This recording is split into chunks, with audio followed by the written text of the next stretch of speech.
Olá, você está assistindo uma playlist em que nós tratamos de alguns princípios aplicáveis à área do controle. Nessa aula, nós vamos tratar do princípio da qualificação adequada. Tem outros nomes também esse princípio. Veja só, um controlador deve ser um profissional altamente qualificado, porque ele tem uma atuação genérica e ele não pode deixar de tentar conhecer um pouco do que ocorre. Como ele tem alguns princípios a adotar e tem roteiros a seguir, o princípio da qualificação adequada exige da sua atuação não só conhecer bem o problema, mas também propor soluções. Eu conheço presidentes de estatais que elogiam muito o Tribunal de Contas da União porque diz, olha, depois que eles fizeram uma auditoria aqui, nós corrigimos muita coisa que estava errado, inclusive na atividade operacional nossa. Impressionante. Eles trouxeram aqui um pessoal altamente qualificado. Qual é o problema do controlador ser mal qualificado? Não ter a qualificação exigida, fazer mal o seu trabalho, não se atualizar, que é um erro muito frequente. O pessoal passa no concurso e se acomoda. Qual é o problema? É que vai travar a administração pública, porque vai fazer a administração pública ter que explicar o que não precisa ser explicado. Eu me recordo, certa vez, um auditor fazendo uma auditoria, ele chegou numa estatal e falou o seguinte, olha, eu estou verificando aqui que vocês consideram diária para o fulano. Eu quero que vocês apresentem as passagens aéreas emitidas e os relatórios. E o dirigente da unidade falou assim, aqui a gente não faz isso. Ele recebeu a diária para participar de um evento e fazer uma inspeção. Ele foi lá e fez a inspeção. Está aqui o relatório de inspeção, ele não faz relatório de viagem. Ué, mas e as passagens? As passagens só o senhor verificar lá com a agência de viagem, nos pedidos que a gente faz. Eu não vou juntar isso num processo. Não, o senhor tem que juntar. E baixou uma determinação. A partir de hoje, toda viagem tem que juntar as passagens emitidas, tem que juntar o pagamento das diárias, o servidor tem que fazer um relatório de viagem. Ele não fazia relatório de viagem, fazia relatório de inspeção. Ponto. E impôs uma série de burocracias, porque na cabeça dele haveria a possibilidade de fraude. E o que o gestor falou, se ele vai e me apresenta o resultado do trabalho dele, por que eu vou presumir que um sujeito que detém um cargo importantíssimo na administração, ele vai fraudar para ganhar uma diária a mais? Mas, enfim, a partir dessa determinação do auditor, que foi convalidada pelo plenário, passou o órgão a ter que, uma estatal, que é voltada à competição no mercado, ter que instituir um sistema burocrático. Né? E aquele princípio da confiança deixou de existir. Então é muito melhor eu sair duvidando de todo mundo, ou é muito melhor eu acreditar em todo mundo e atuar nos pontos de auditoria. Aí eu vou pegar um caso específico, olha, não precisa fazer isso, mas esse caso eu quero verificar. Vamos conciliar com a passagem, tá? Que dia que foi emitida a passagem, que dia que houve retorno. Olha, como é que ele voltou um dia antes e recebeu uma diária a mais? Então aí justificou eu ter uma série de conjuntos de ações para corrigir. É importante sempre, ao propor um procedimento, lembrar que ninguém é obrigado a fazer algo senão em virtude de lei. E a lei não está na cabeça do controlador. A lei está no mundo jurídico, ok? Agora eu vou trazer para você a relação do que significa essa qualificação adequada na tela agora. A qualificação adequada desdobra-se nos seguintes fatores. O primeiro deles, seleção rigorosa de pessoal e reposição permanente e periódica do efetivo.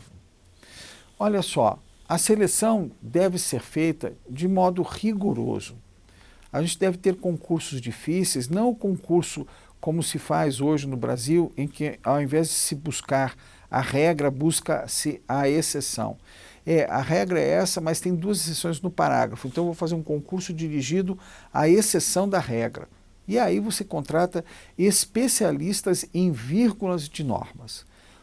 Existe a possibilidade de se fazer concurso para uma efetiva seleção.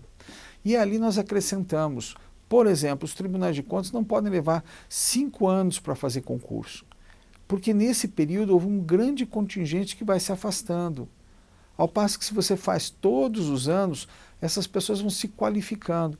Não passei no primeiro concurso, continuo estudando, sei que vai ter outro, ainda que seja para poucas vagas, porque você faz a qualificação ocorrer antes do concurso.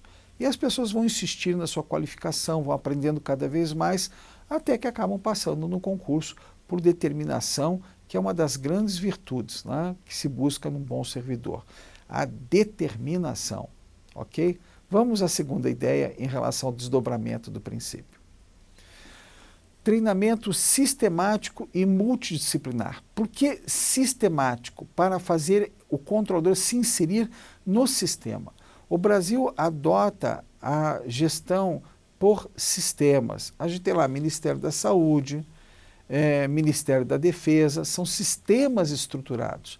Então o treinamento tem que ser sistemático. Eu vou estar sempre buscando a atuação dele, conhecer um dos sistemas que existem, e deve ser também multidisciplinar, que é o corte horizontal de tudo, ele conhecer os sistemas.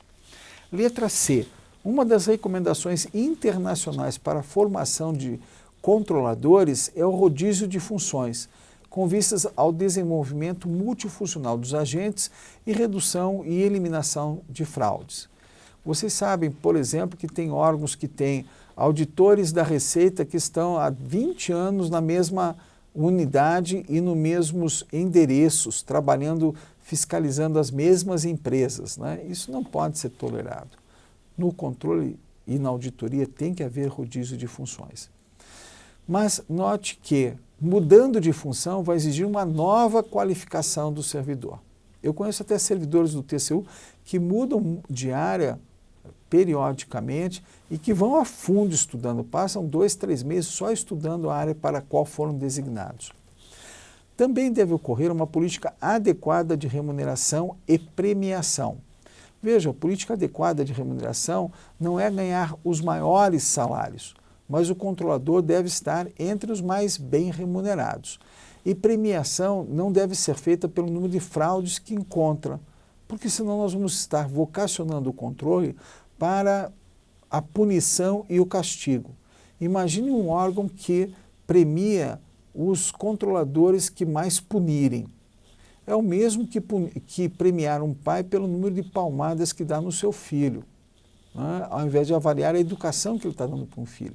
Isso é um desvirtuamento gravíssimo que ocorre em alguns órgãos de controle. Outro desdobramento é o desenvolvimento de unidade de doutrina, que valoriza a ação do controle, os princípios éticos e as iniciativas de ação. Olha, nesse ponto é importante observar que não há unidade de doutrina quando um tribunal de contas tem lá 1/3 das suas funções preenchida por pessoas externas.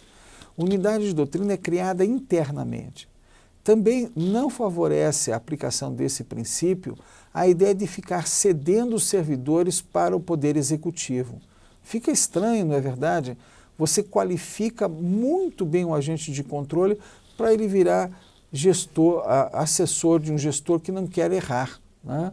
Aí me lembra muito as palavras do ministro Bruno Dantas, né? Infantilização da administração pública. Todo mundo quer consultar o controlador para ver se está fazendo certo. E o outro desdobramento é a estabilidade e garantia de emprego contra a despedida arbitrária. De fato, quem exerce a função de controle é sempre objeto de malquerenças. É uma palavra que eu aprendi quando estava estudando controle para escrever meu livro Tribunal de Contas do Brasil. Por quê? Porque ninguém gosta de ser controlado. Ninguém gosta de ser reprimido. E essa imagem do controle, não de alguém que veio apoiar você a alcançar os seus objetivos, é a que predomina, porque o controle vai recomendar correções e vai punir. Mas para isso, seus integrantes devem estar protegidos com instrumentos jurídicos. Por exemplo, que me perguntam, por que um juiz, quando toma posse depois de um concurso público, ele leva 2 anos para ser vitalício? E por que um conselheiro é vitalício desde a posse? Porque a função que ele vai exercer é típica para obter malquerenças, para ser denunciado injustamente, para ser agredido eventualmente. Então, veja, essa garantia tem que ser dada. E aí a gente também não pode aceitar a ideia, puxa vida, olha, o seu cliente estava envolvido num escândalo e se eu for julgar eu vou ter desgaste. Desculpa. Se o senhor reconhecer que é devido o direito a ele, o senhor vai ter desgaste, porque ele saiu muito em escândalos por aí, mas nesse processo é inocente, eu também acho que é. Mas eu não posso dizer isso, porque senão a imprensa vai cair matando. A imprensa não cai matando. É por isso que é dada garantias a desembargadores, a conselheiros, a ministros, para que possam exercer com imparcialidade, sem nenhum rastro das pressões que possam existir, as suas missões, as suas nobres missões de julgar. Com essas palavras nós encerramos essa aula e peço a você que continue nos acompanhando para conhecer melhor os princípios aplicáveis ao controle.